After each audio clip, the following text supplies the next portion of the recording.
الحمد للہ رب العالمین والصلاة والسلام علی المبعوث رحمۃ للعالمین وعلی آلہ واصحابہ ومن دعا بدعوتہ الی یوم الدین، اما بعد فاعوذ باللہ من الشیطان الرجیم وعلی اللہ فتوکلوا ان کنتم مؤمنین، وقال النبی المصطفیٰ صلی اللہ علیہ وسلم لو انکم توکلون علی اللہ حق توکلہ لرزقکم کما یرزق الطیر تغدو خماسا وتروح بطانا، رواہ الترمذی۔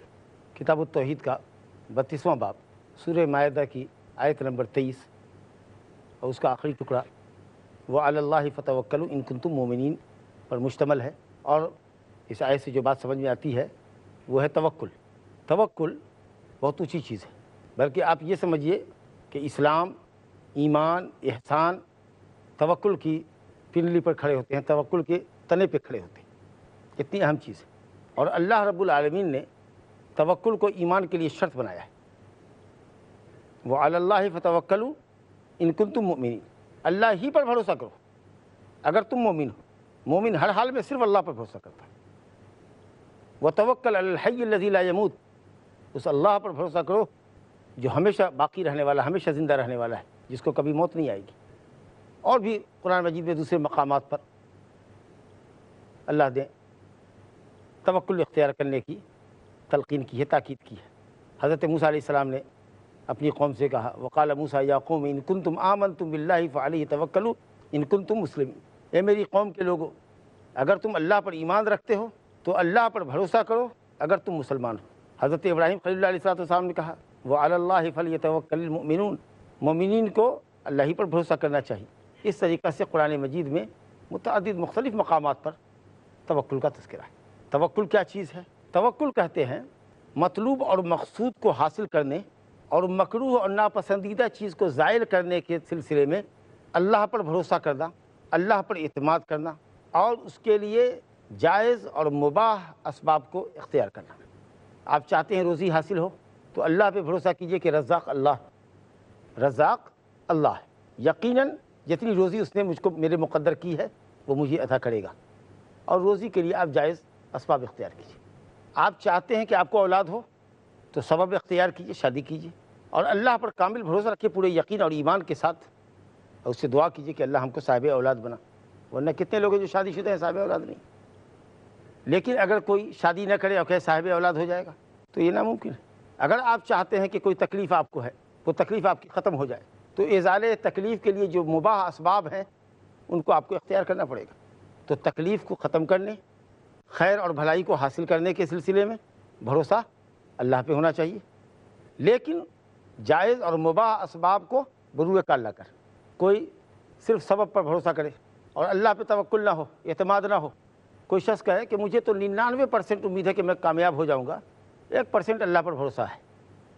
کیا کہہ رہا ہے؟ 99% ہم نے جو محنت کی ہے، جو پرچہ لکھا ہے، تو 99% ہم کو امید ہے کہ ہم اسٹوڈ کریں گے۔ 1% اللہ کی رحم شامل ہو جائے تو کامیاب ہے۔ اللہ 100% اللہ پر بھروسہ کرے اور جو محنت کرنی تھی وہ کرنا ہے۔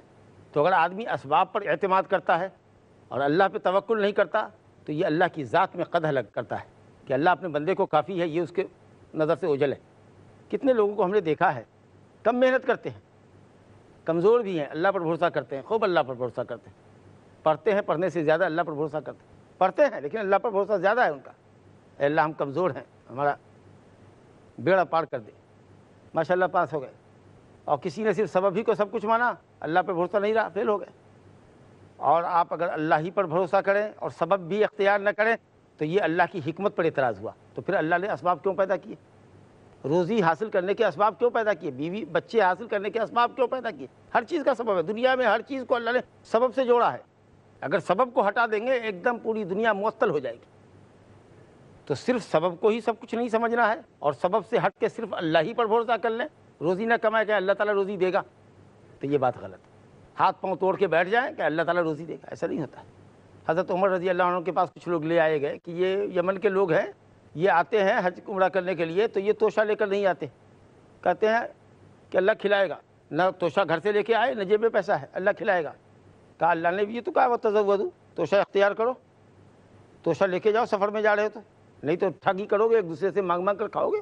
یہ توکل نہیں ہے، تواکل ہے، ایک دوسرے کا مال کھانا ہے، اپنا لے کر نہیں آئے بھائی کھلاؤ، بھائی تم کھلاؤ، اللہ پر بھروسہ تو کھلائے گا، کوئی نہ کوئی کھلائے گا، آپ انتظام کر کے نہیں آئے۔ یہ ٹھگی کب تک؟ آدمی آپ کا پارٹنر سمجھ لے گا، وہ یہ ہمیشہ کچھ لے کے آتا نہیں ہے، ہمارے ناشتے میں بیٹھ جاتا ہے، بس کا کرایہ دینا ہو، ارے نہیں لے کے آئے، دے دیا، ارے کیسے آ گئے بھائی، اللہ نے انتظام کر دیا۔ کتنے دن تک یہ چلتے گا سلسلہ؟ تو حصول مقصود، حصول مطلوب اور ازالہ مکروہ کے سلسلے میں اللہ پر کامل بھروسہ کرنا، اعتماد کرنا، یقین کرنا، لیکن جائز سبب کا اختیار کرنا۔ اگر آپ یہ سمجھتے ہیں کہ تکلیف کو اللہ کے علاوہ کوئی دور کر دے گا، اس پہ بھروسہ ہے، بڑے پیر پہ بھروسہ ہے، وہ ہماری تکلیف کو دور کر دیں گے، اللہ سے کروا دیں گے، اور نہیں تو ہمیں نقصان سے دوچار کر دیں گے۔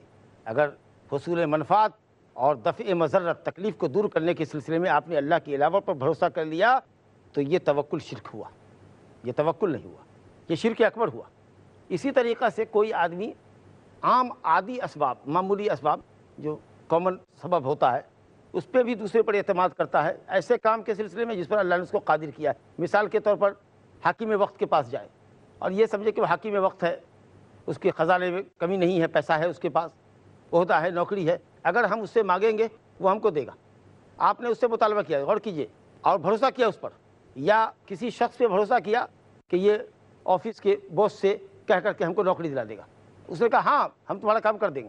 اب آپ کا بھروسہ اللہ پر نہیں رہا، وہ سفارش کر سکتا ہے اور باس اس کی بات مان بھی سکتا ہے اور مانتا بھی ہے، لیکن ایسے کام میں بھی کہ وہ سفارش کرنے پر قادر ہے، بہت قریب ہے، بادشاہ ہے، روزی دے گا آپ کو، عہدہ دے گا، نوکری دے گا، جی آپ سے تکلیفوں کو دور کرے گا، آپ کے پروٹیکشن کے لیے پولیس فورس دے دے گا آپ کے گھر پر، لیکن اس کے باوجود بھی ایسے معاملات میں بھی آپ نے اگر اس پر بھروسہ کیا تو یہ شرک اصغر ہوگا، شرک خفی ہوگا۔ پولیس کے پہروں کے درمیان بھی آدمی نقصان سے دوچار کر دیا جاتا ہے، پولیس چاروں طرف سے گھیرے ہوئی ہوتی ہے اور اللہ نے تکلیف مقدر کی ہے تو تکلیف سے دوچار ہو جاتا ہے۔ تو جس کام پر دوسرا قادر بھی ہو اور کسی کو آپ نے یہ ذمہ بھی دیا ہے، اس نے وعدہ بھی کر دیا آپ کو، پھر بھی بھروسہ آپ کا اللہ پر ہونا چاہیے۔ گورنر کہے، پی ایم کہے، سی ایم کہے کہ ٹھیک ہے آؤ کل تمہارا کام ہو جائے گا، پھر بھی بھروسہ اس پہ نہیں کرنے کا۔ وہ کر سکتا ہے، اس کے قلم میں ہے طاقت، پاور ہے، لیکن اللہ چاہے گا تو ہوگا، ورنہ کبھی کل ہو کر کے کوئی قانونی داؤ پیچ ایسا لگ جائے گا کہ آپ کا کام نہیں ہوگا۔ سی ایم کہے گا ہم نے تو کہا تھا لیکن اس میں قانونی اڑچن آ گئی، قانونی رکاوٹ آ گئی، حالانکہ وہ پاورفل آدمی، آپ سمجھے۔ تو ایسے امور میں بھی جس کو کہتے ہیں اسباب عادیہ، کامن چیزیں جو ہوتی ہیں جس پر آدمی قادر بھی ہوتا ہے کسی کو، لیکن اس میں بھی بھروسہ آپ کا اللہ پر ہوتا ہے۔ لیکن اولاد دینے میں، بیماری ختم کرنے میں، محتاجی ختم کرنے میں، یہ تکلیف کو ظاہر کرنے میں اگر آپ اللہ کے علاوہ کسی پہ بھی بھروسہ کرتے ہیں تو آپ شرک اکبر کرتے ہیں۔ ان امور میں دوسروں پر اعتماد کرتے ہیں جو امور دوسروں کے کنٹرول میں اللہ نے دیے ہیں، اس کے ذریعے سے آپ کو خیر مل سکتا ہے، لیکن آپ نے وہاں اس پر بھروسہ کیا، ایسے کام میں بھی جس پر وہ قادر ہے لیکن اللہ پر بھروسہ نہیں ہوا تو یہ شرک اصغر ہوا، کیونکہ اللہ ہی چاہے گا تو اس کے ذریعے آپ کا کام ہوگا، ورنہ نہیں ہوگا۔ اور ایک چیز یہ ہوتی ہے کہ جو کام ہم خود کر سکتے ہیں، ہم نے آپ کو آتھرائز کیا، آپ کو اس کو وکیل بنایا، آتھرائز، پاور آف اٹرنی، میں نے کہا بھائی چلو یہ سامان ہے بازار میں بیچ دو، ہم جا رہے تھے بازار، آپ جا رہے ہو نا بازار، لے جاؤ اس کو بیچ دینا، کتنے میں آئے گا؟ 50 روپے میں بیچنا ہے، لیکن اگر 40 بھی آتا ہے تو آئے گا، چلے گا۔ آپ نے ایسا کہا، تم جا رہے بینک نا، یہ لو میں تمہارے نام سے ایک چیک کاٹ کے دیتا ہوں، رقم لے آنا میرے لیے، آپ نے دے دیا۔ یہ کام جو آپ کر سکتے ہیں، یہ کام دوسرے سے آپ لے رہے ہیں، یہ بالکل جائز ہے، اس میں کہیں کوئی دقت نہیں ہے، لیکن یہاں بھی بھروسہ اللہ پر رکھیے، اللہ چاہے گا تو وہ کیش ہوگا، اللہ چاہے گا تو آپ کی کتاب بکے گی۔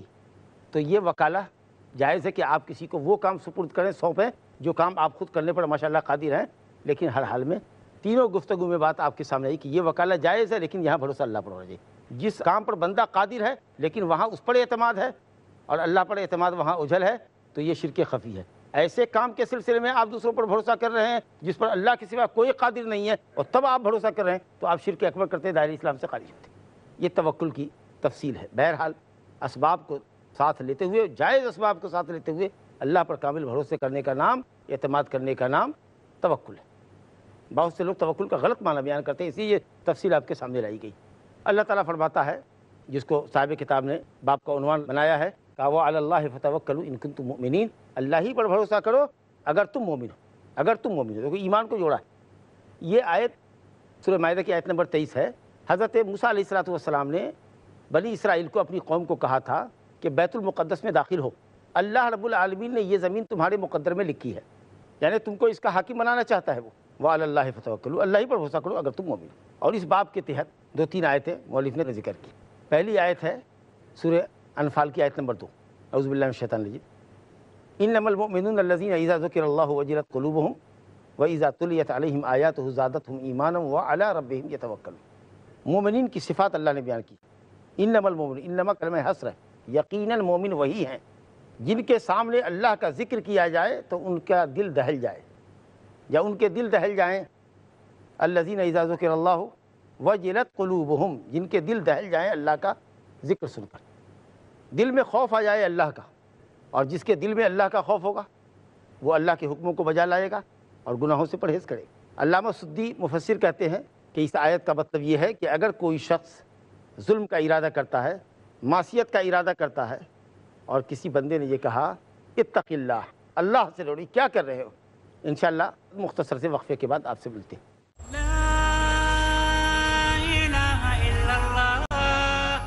السلام علیکم ورحمۃ اللہ۔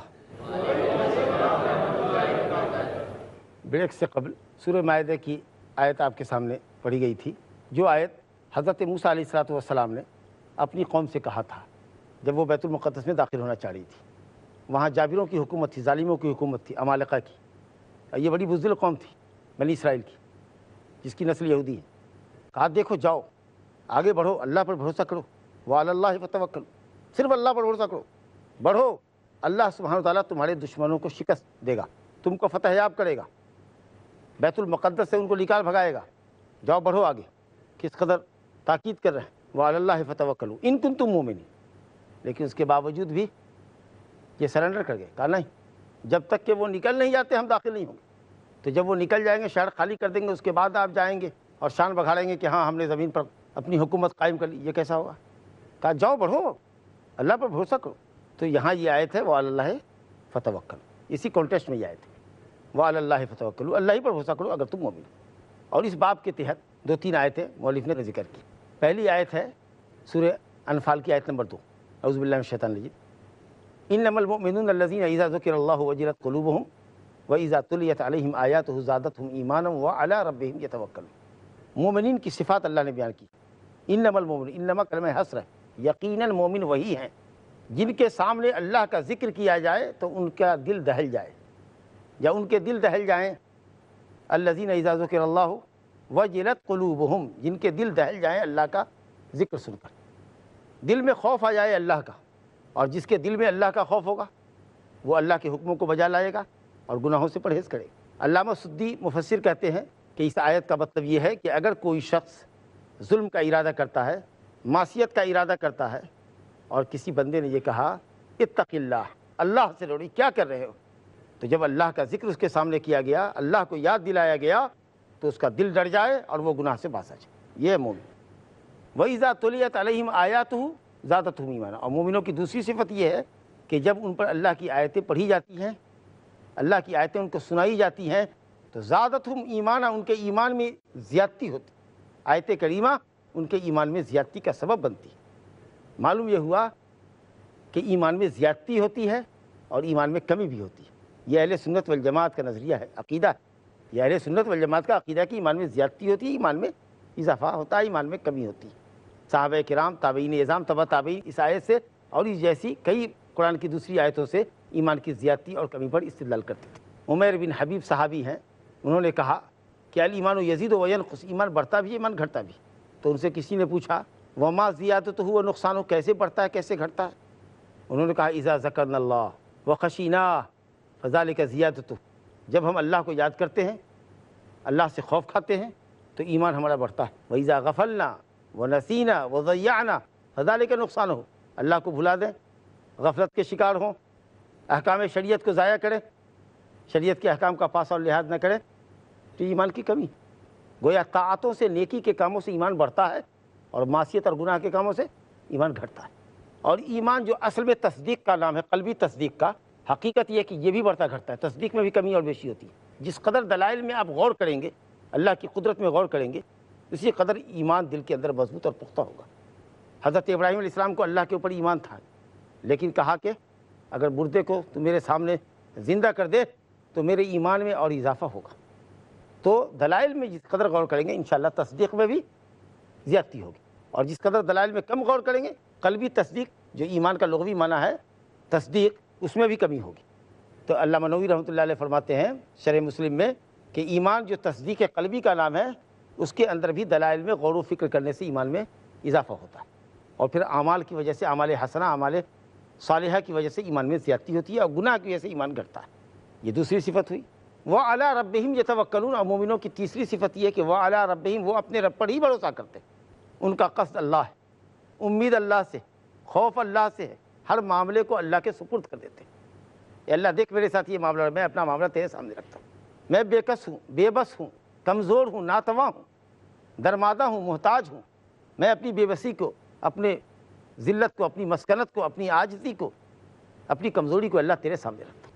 وَعَلَىٰ رَبِّهِمْ يَتَوَكَّلُونَ، اسباب اختیار کرتے ہیں اور پھر بھی اپنی بے بسی اللہ کے سامنے رکھتے ہیں۔ وَعَلَىٰ رَبِّهِمْ يَتَوَكَّلُونَ۔ اس کے بعد چوتھی صفت دوسری آیت میں ہے الذین یقیمون الصلاۃ، جو نماز قائم کرتے ہیں، وَمِمَّا رَزَقْنَاهُمْ يُنْفِقُونَ، جو روزی ہم نے دی ہے اس میں سے کچھ خرچ کرتے ہیں، پورا نہیں، جو خرچ کرنا ہے اس کی ایک مقدار خرچ کرتے ہیں۔ اللہ نے پوری رقم خرچ کرنے کا مطالبہ نہیں کیا، فرمایا اولئک هم المؤمنون حقا، یہی لوگ ہیں جو حق مومن ہیں، سچے اور پکے مومن ہیں۔ تو یہ عظیم آیت ہے جس کے اندر مومنوں کے صفات بیان کیے گئے، اور اس میں بڑی صفت یہ ہوئی کہ وہ اپنے رب پر بھروسہ کرتے ہیں۔ خواص مومن، خاص مومنوں میں بھی جو بہت اونچے لوگ ہیں ان کی صفت ہے کہ وہ اللہ پر بھروسہ کرتے ہیں۔ ایک حدیث ہے صحیح بخاری کی کہ 70,000 لوگ، مثال فرمایا 70,000 لوگ بلا حساب و کتاب کے جنت میں داخل ہوں گے، اور آپ نے فرمایا یہ وہ لوگ ہوں گے جو اپنے رب پر بھروسہ کرنے والے، وَعَلَىٰ رَبِّهِمْ يَتَوَكَّلُونَ۔ تو توکل کا بہت اونچا مقام ہے اسلام کے اندر۔ دوسری آیت جو یہاں پر توکل کے تعلق سے صاحب کتاب نے پیش کی ہے، اللہ تعالیٰ فرماتا ہے یا ایھا النبی حسبک اللہ ومن اتبعک من المؤمنین، اے نبی، مقام غور ہے آیت میں، علمی نقطہ بھی ہے۔ یا ایھا النبی حسبک اللہ ومن اتبعک من المؤمنین، اے نبی اللہ آپ کو کافی ہے، کافی ہے اور واقعی ہے، ہر شر سے بچانے والا ہے، دشمن کے شر سے بچانے والا ہے۔ کافی اور حسب صرف اللہ ہے، حسبک اللہ ومن اتبعک من المؤمنین، اور ان لوگوں کو بھی اللہ کافی ہے جو مومنین ہیں، جو آپ کے پیروکار ہیں۔ یہی معنی ہے، کچھ علماء نے یہ معنی بتایا اور وہ بالکل غلط معنی ہے کہ اے نبی اللہ آپ کو کافی ہے اور مومنین آپ کو کافی ہے، بالکل نہیں، غلط معنی ہے یہ۔ کافی تو صرف اللہ ہی ہے، ہر کسی کو کافی اللہ ہی ہے، کوئی کسی کو کافی نہیں ہو سکتا۔ ہاں کوئی کسی کی مدد کر سکتا ہے، تائید کر سکتا ہے، لیکن کافی تو صرف اللہ ہے۔ اس لیے رب العالمین نے فرمایا وَإِن يُرِيدُوا أَن يَخْدَعُوكَ فَإِنَّ حَسْبَكَ اللَّهُ هُوَ الَّذِي أَيَّدَكَ بِنَصْرِهِ وَبِالْمُؤْمِنِينَ۔ یہ منافقین آپ کو دھوکہ دینا چاہتے ہیں، مگر آپ گھبرائیے نہیں، فَإِنَّ حَسْبَكَ اللَّهُ، یقیناً اے نبی اللہ آپ کو کافی ہے۔ اور اس کے بعد فرمایا هُوَ الَّذِي، وہی اللہ ہے جس نے آپ کی تائید فرمائی اور مومنوں کے ذریعے آپ کی تائید فرمائی۔ اللہ نے تائید غیبی فرمائی اور مومنوں کو آپ کے لیے کھڑا کر دیا۔ تو تائید تو مومنوں کے ذریعے کروائی، لیکن کافی ہونے میں اللہ نے کیا فرمایا؟ حسبک اللہ، صرف اللہ آپ کو کافی ہے۔ اور اسی طریقے سے غور کیجئے، جب مومنین جنگ احد کے بعد سفیان کے جنگی قافلے کا پیچھا کرنے کے لیے مدینے سے نکلے اور مقام حمراء الاسد میں پہنچے، اور کسی میسنجر کے ذریعے یہ خبر ملی ابو سفیان اپنے لشکر کے ساتھ دوبارہ مدینہ پر حملہ کرنا چاہتے ہیں، تو مومنوں کے ایمان میں اضافہ ہوا کہ نبی صلی اللہ علیہ وسلم نے پہلے ہی ان کو نکال لیا تھا کہ چلو ان کا مقابلہ آگے کریں گے، ہو سکتا ہے کہ کہیں وہ پلٹے، یہ خیال آیا تو آپ لے کے نکلے 70 سواروں کو۔ تو جب یہ خبر ملی صحابہ کرام کو، فزادتہم الذین قال لهم الناس، دیکھیے آیت غور کیجیے، الذین قال لهم الناس ان الناس قد جمعوا لكم، بے شک وہ لوگ جن کو یہ کہا گیا کہ لوگ تمہارے لیے جمع ہیں، تمہارے خلاف جمع ہیں، یعنی دوبارہ تم پر حملہ آور ہونا چاہتے ہیں، فخشوہم، ڈرو ان سے، یعنی ابو سفیان کے قافلے سے ڈرایا میسنجر نے کہ وہ دوبارہ حملہ کرنا چاہتے، یہ لوگ پہلے نکل چکے تھے مدینے سے، مقام حمراء الاسد پر ملاقات ہوئی، تو قالوا حسبنا اللہ، ہمارے لیے اللہ کافی ہے، قالوا حسبنا اللہ ونعم الوکیل، اور وہ بہترین کارساز ہے، جس نے اس پہ بھروسہ کیا اس کا کام بن گیا۔ اللہ نبی صلی اللہ علیہ وسلم ساتھ ہے. صحابہ کرام نے یہ نہیں کہا حسبنا اللہ و رسولہ، ہم کو اللہ کافی ہے اور اس کا رسول کافی ہے، یہ نہیں کہا. کیا کہا صحابہ نے؟ سادات الاولیاء نے صحابہ کرام نے کہا حسبنا اللہ، صرف اللہ ہم کو کافی. جب مومنین نے نبی کی موجودگی میں صرف اللہ کو اپنے لیے کافی سمجھا، رسول کو بھی کافی ہونے میں شامل نہیں کیا، تو اللہ رب العالمین نے اپنے نبی کو کہا فإن حسبک اللہ، اللہ آپ کو کافی ہے. یا ایھا النبی حسبک اللہ، اللہ آپ کو کافی ہے. تو کیسے کہے گا کہ مومنین بھی آپ کو کافی ہے؟ ان مومنین نے اللہ کی کفایت کے ساتھ نبی کی کفایت کو شامل نہیں کیا، تو اللہ تعالیٰ اپنے نبی کو کیسے کہے گا کہ اللہ کافی ہے اور مومنین کافی ہے؟ مومنوں کے لیے اللہ ہی کافی ہے، رسول کافی نہیں ہے، اللہ ہی کافی ہے. اور نبی کو یہ کہے کہ اللہ آپ کو کافی ہے، مومنین آپ کو کافی ہے. بدرجہ اولا نے سب کے لیے کافی صرف اللہ ہے. ہاں تائید، نصرت، مدد، تعاون، احترام یہ دوسرا کرے گا آپ کا، لیکن کافی اور وافی تو صرف اللہ ہے. یا ایھا النبی حسبک اللہ، جب اللہ ہی آپ کو کافی ہے تو آپ اللہ پر بھروسہ کیجئے، انشاءاللہ تعالی بیڑا پار ہو جائے گا. جو کام کرنے کے جو اسباب ہیں آپ اسباب اختیار کیجئے، لیکن بھروسہ ہر حال میں اللہ پر رکھیے، حسبک اللہ. اور تیسری آیت جو اس باب کے اندر آئی ہے، اللہ تعالیٰ فرماتا ہے وَمَن يَتَوَكَّلْ عَلَى اللَّهِ فَهُوَ حَسْبُهُ، وَمَن يَتَوَكَّلْ عَلَى اللَّهِ فَهُوَ حَسْبُهُ. سورۃ طلاق کی آیت نمبر 3 ہے، وَمَن يَتَوَكَّلْ عَلَى اللَّهِ فَهُوَ حَسْبُهُ. جو اللہ پر بھروسہ کرتا ہے، وَمَن يَتَوَكَّلْ عَلَى اللَّهِ، جو اللہ پر بھروسہ کرتا ہے، ایسا بھروسہ جیسا بھروسہ کرنے کا حق ہے. اللہ دل سے بھروسہ کرتا ہے، اسباب اختیار کرتا ہے، واقعی رب العالمین کے سامنے سرنڈر کرتا ہے کہ اللہ تو ہی ہم کو نجات دے گا، تو ہی ہمارا مطلوب اور مقصود ہمیں عطا کرے گا، تو ہی ہم کو تکلیف سے دور کرے گا. تو اللہ اس کو کافی ہے، اللہ اس کو کافی اور وافی ہے. ساری دنیا سے نپٹ لے گا اللہ، جس کے ساتھ اللہ ہے اس کو کسی کا اور کی پرواہ نہیں. تو اللہ پر بھروسہ رکھیے، ہر حال میں اللہ پر بھروسہ رکھیے. اور اللہ تعالیٰ اپنے پر بھروسہ کرنے والے کو کبھی خائب اور خاسر نہیں کرتا، لیکن دوسرے پر بھروسہ کریں گے خائب و خاسر ہوں گے، دوسرا آپ کو دھوکہ دے دے گا. اللہ پر بھروسہ رکھیں. نبی صاحب نے فرمایا اے لوگو، اگر تم اللہ پر ایسا بھروسہ کرو جیسا بھروسہ کرنے کا حق ہے. نبی صاحب نے فرمایا لو انکم توکلون علی اللہ حق توکلہ، ایسا بھروسہ کرو جیسا بھروسہ کرنے کا حق ہے، تو ایسے وہ تم کو روزی دے گا جیسے وہ چڑیوں کو روزی دیتا ہے. چڑیا گھونسلے سے خالی پیٹ نکلتی ہے، شام میں آسودہ ہوتی ہے، ان کو کل کا بھروسہ اللہ پر ہے، وہ کچھ لے کے نہیں گھونسلے میں آتی، کل کا بھروسہ اللہ پر ہے. تو اللہ تعالیٰ پر کامل بھروسہ کرنے والوں کو اللہ تعالیٰ کبھی نا امید نہیں کرتا، مایوس نہیں کرتا. وصلی اللہ علی نبینا محمد وآلہ وصحبہ وسلم. اللہ اللہ یا ربی یا اللہ، اللہ یا ربی یا اللہ. لا الہ الا اللہ، لا الہ الا اللہ، لا الہ الا اللہ، محمد رسول اللہ،